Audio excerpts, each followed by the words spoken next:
Resumen del Juz 22. Terminamos con Sura Al-Ahzab. ¿Cuáles fueron los antecedentes de la batalla de la trinchera?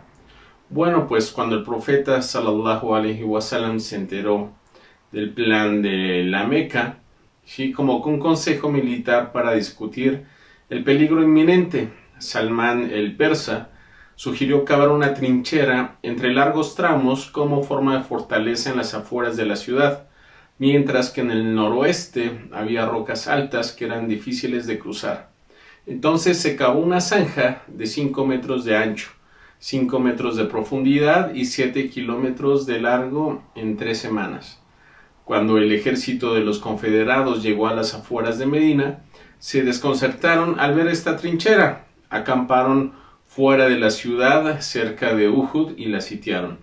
La única forma de entrar a la ciudad era si los judíos de Banu Qurayda atacaban desde adentro.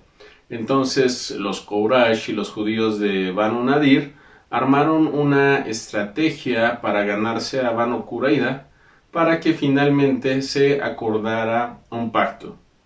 El plan salió terriblemente mal, los confederados no recibieron ayuda de ellos, el sitio era difícil de mantener y las noches de invierno eran largas y terriblemente frías. Una violenta tormenta de arena voló las tiendas y los camellos y los caballos de las fuerzas de la Meca simplemente no sabían qué hacer.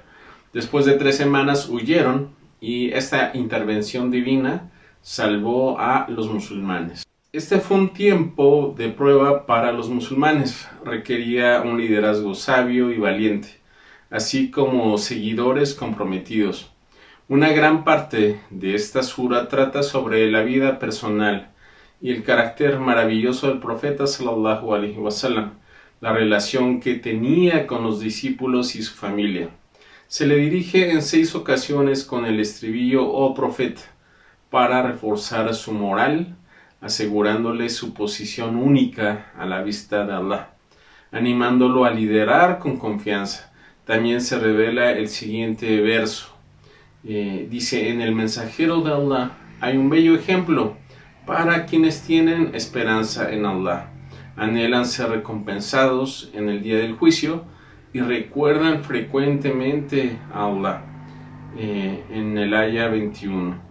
Los verdaderos seguidores practican el autocontrol, lo que es una clave para el éxito en la vida. Se ofrece un consejo especial a los discípulos, quienes enfrentaron todo tipo de pruebas, y las críticas de los hipócritas, el asedio, la falta de alimentos. También tienen una amenaza continua de ataque. Ellos tuvieron que controlar su ira, su frustración y miedo. El desafío era resistir los susurros de Shaitán y abstenerse de perder el dominio propio. La sura destaca las cualidades de los creyentes. Tenían ellos una fe inquebrantable en la misión del profeta sallallahu alaihi wasallam.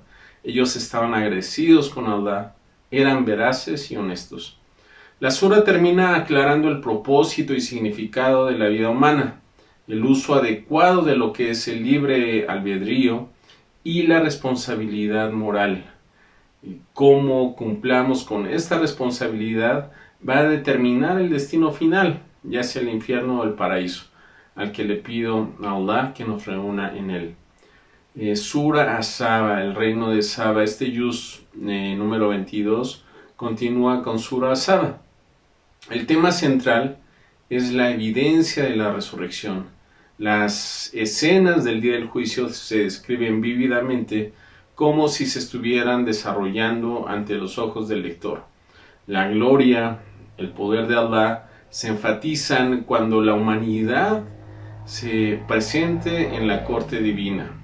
David y Salomón, ellos fueron 2 profetas agraciados por Allah, padre e hijo. Estaban tan agradecidos que Allah los recompensó aún más. Por el contrario de los habitantes de la gente de Saba, que fueron bendecidos con una represa, diques, tierra fértil, prosperidad económica.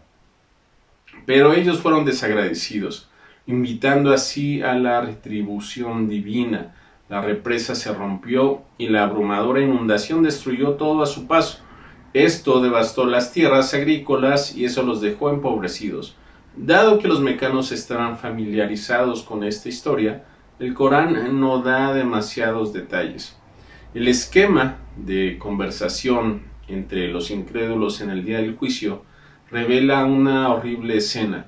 Al final, el mensajero sallallahu alaihi wasallam, él es proclamado como profeta para toda la humanidad, diciendo: no te envié, refiriéndose a Muhammad, sino como un anunciador de buenas nuevas y amonestador para todos los seres humanos, pero la mayoría de la gente lo ignora. En el aya 28. Esta es la declaración de la universalidad del Islam. Sura al-Fatir, el originador del universo. Continuamos con esta sura, que esta es una de las primeras suras de la Meca. El tema central son los innumerables dones de Allah, las maravillas de su creación en la naturaleza, como una manifestación de su bondad, diciendo: oh gente, recuerden las bendiciones que Alá les ha concedido. ¿Acaso hay otro creador, además de Allah, que los sustente de lo que hay en el cielo y en la tierra? No hay nada ni nadie con derecho a ser adorado excepto Allah. Entonces, ¿por qué se desvían? Lo dice en el aya 3. Las personas inteligentes no pueden dejar de ver el mundo creado como obra de Allah. Ellos están conscientes de Allah cada vez que miran la creación. Los siervos que tienen más temor devocional de Allah son los sabios.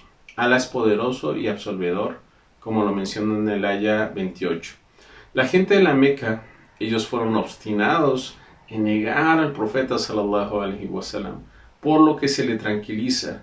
Esta es la cara miserable de la humanidad, diciéndole a Allah: si te niegan, no te preocupes. Los que les precedieron también negaron a los mensajeros que vinieron con señales claras, libros y revelaciones esclarecedoras. Se le dice que sea paciente, resistente, ya que Alá le da un respiro y tiempo para que la gente piense una y otra vez. Los incrédulos obstinados reciben una advertencia, mientras que Él es más amable. Hace que cada quien reciba la retribución exacta.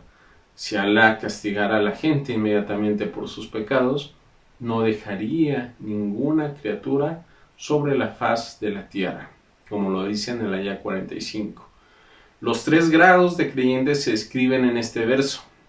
Entre ellos hay quienes son injustos consigo mismos, los que cometen pecados una y otra vez, otros que ponen en práctica con moderación y otros que con el permiso de Allah se apresuran en hacer el bien. Ese es un favor inmenso. Para aclarar, los 3 grupos de creyentes son Dalimu li nafsihi, son aquellos que cometen errores, son descuidados con sus deberes. Muqtasid, que son los moderados, son quienes cumplen con obligaciones religiosas, evitan lo prohibido, pero son lentos en cuanto a las actividades voluntarias. Y en tercer lugar, Sabiq, que son los comprometidos que buscan complacer a Allah. Cumplen con lo obligatorio, dejan lo prohibido, pero también se esfuerzan en hacer lo recomendable y nunca olvidan a Allah. Estos nos invitan a reflexionar sobre nuestra propia condición. Y hermanos y hermanas, tenemos que evaluarnos a nosotros mismos al leer el Corán. Por lo siguiente, te pregunto, ¿qué tipo de creyente eres? Assalamu alaikum wa rahmatullahi wa barakatuh.